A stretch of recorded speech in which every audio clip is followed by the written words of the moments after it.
मैं तो ये बोलूँगी गोडसे के दौर में अभी भी हम लोग गांधी जी के साथ खड़े हुए हैं उनको दिखाना। अब देख लीजिए एक पिक्चर बना रहे हैं कर्नाटका इलेक्शन से पहले, केरला स्टोरी।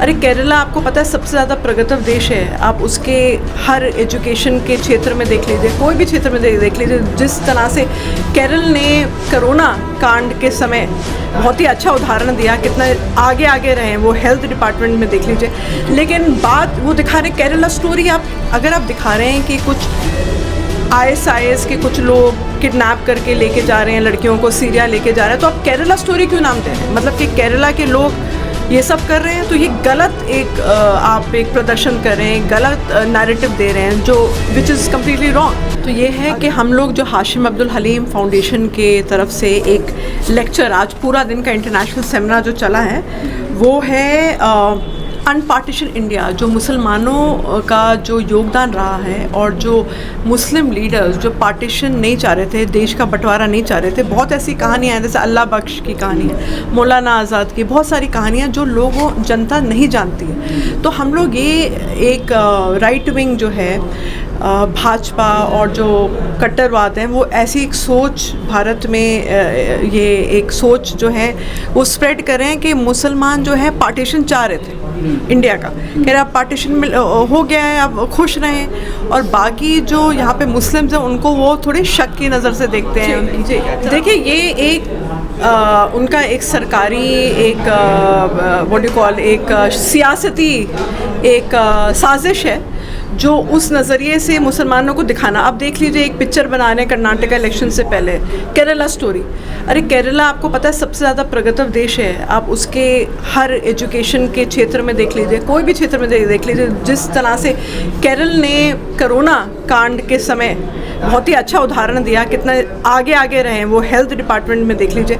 लेकिन बात वो दिखा रहे केरला स्टोरी, आप अगर आप दिखा रहे हैं कि कुछ ISIS के कुछ लोग किडनैप करके लेके जा रहे हैं लड़कियों को, सीरिया लेके जा रहे हैं, तो आप केरला स्टोरी क्यों नाम दे रहे हैं? मतलब कि केरला के लोग ये सब कर रहे हैं, तो ये गलत एक आप एक प्रदर्शन कर रहे हैं, गलत नैरेटिव दे रहे हैं जो विच इज़ कम्प्लीटली रॉन्ग। अगर आपको दिखाना है कि कुछ लोग कट्टरवाद हो रहे हैं तो आप दोनों तरफ का दिखाइए ना। बहुत लोग हैं सोशल मीडिया में जो लोग कट्टरवाद हो रहे हैं। आप देख लीजिए कश्मीर फाइल्स जब बनी थी, लोगों ने हॉल में जा के नारेबाजियाँ लगाई थी एंड कि मतलब अगेंस्ट माइनॉरिटीज़ लगाई थी। तो ये पिक्चरों का इफेक्ट पड़ता है लोगों की जनता पे। तो ये इस तरह की जहरीली पिक्चर ये लोग क्यों बनाते हैं? आप लोग शांति की पिक्चरें बनाइए, अमन की पिक्चर दिखाइए, भाईचारा की पिक्चरें बनाइए। नफ़रत क्यों पैदा कर रहे हैं? स्पेशली कोई अहम इलेक्शन होता है उसके टाइम प्रधानमंत्री जी भी जाके आप देख लीजिए वो फिल्म को प्रमोट कर रहे हैं। कर्नाटका में कितने विषय हैं।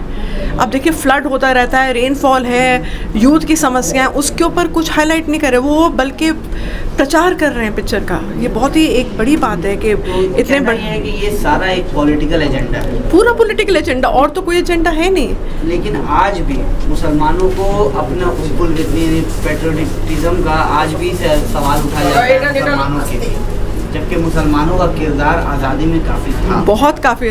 क्यों ऐसा क्यों? तो वही मैं कह रही हूँ कि देखिए, एक था मुस्लिम लीग, आज़ादी से पहले एक मुस्लिम लीग था जिन्ना, और एक था आपको पता है जो राइट विंग जो वहाँ पे जो आउटफिट्स थे वो दोनों मिले हुए थे, और वो लोग नहीं चाह रहे थे। RSS के बहुत लोग थे और मुस्लिम लीग के बहुत लोग थे जो नहीं चाह रहे थे कि हिंदू मुस्लिम जो है एकता से रहें। तो हर एक मुसलमान को जिन्ना के नज़रिए से देखना गलत बात है। बहुत लोग थे, मौलाना आज़ाद जिनने इतनी बड़ी एक भूमिका निभाई, अल्लाह बख्श थे, और भी बहुत इतने लोग थे जिनका मैं अब नाम लूँगी तो शाम हो जाएगी, जिनने इतना बड़ा योगदान दिया है आज़ादी के लिए, कंधे से कंधा मिलकर हर जगह में लड़ाई करी। और बहुत दुख होता है, और बहुत मुसलमान हैं जो अपनी मर्ज़ी से देश छोड़ के नहीं गए। वो बोले वो इसके जो संविधान में विश्वास रखे, इंडिया के संविधान में, भारत के संविधान में अभी भी विश्वास रखते हैं। जो हम लोगों का लोकतंत्र है, प्रजातंत्र है, जो कॉन्स्टिट्यूशन है, आप कॉन्स्टिट्यूशन का प्रियम्बल का आप लफ्ज़ देख लीजिए, we the people of India. तो मतलब कि हम भारत के लोग, सबसे अहम बात है वो क्या लिखा है कॉन्स्टिट्यूशन में, संविधान में, हम भारत के लोग ये निर्णय लेते हैं, we give ourselves this constitution. तो बहुत बड़ी बात है। तो वही गांधी जी आप देख लीजिए यहाँ पे इतना बड़ा बैनर लगा हुआ है। तो हम लोग सब जो हैं गांधीयन हैं एक तरीके से।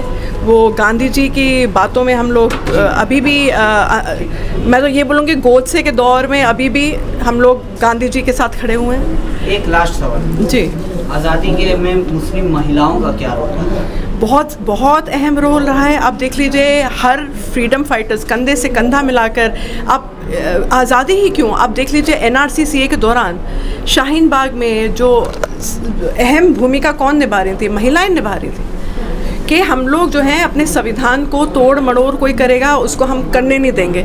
वो औरतें, नारियां, वो लोग बहुत इतनी अहम भूमिका निभाए थे। वो तो इंडिपेंडेंस के टाइम तो करी थी। आप देख लीजिए रज़िया सुल्तान हो या कितने हम लोगों के फ्रीडम फाइटर्स रहे हैं, मतलब आज़ादी से पहले वो सब ने अपने अपने तरीके से अहम भूमिका निभाई।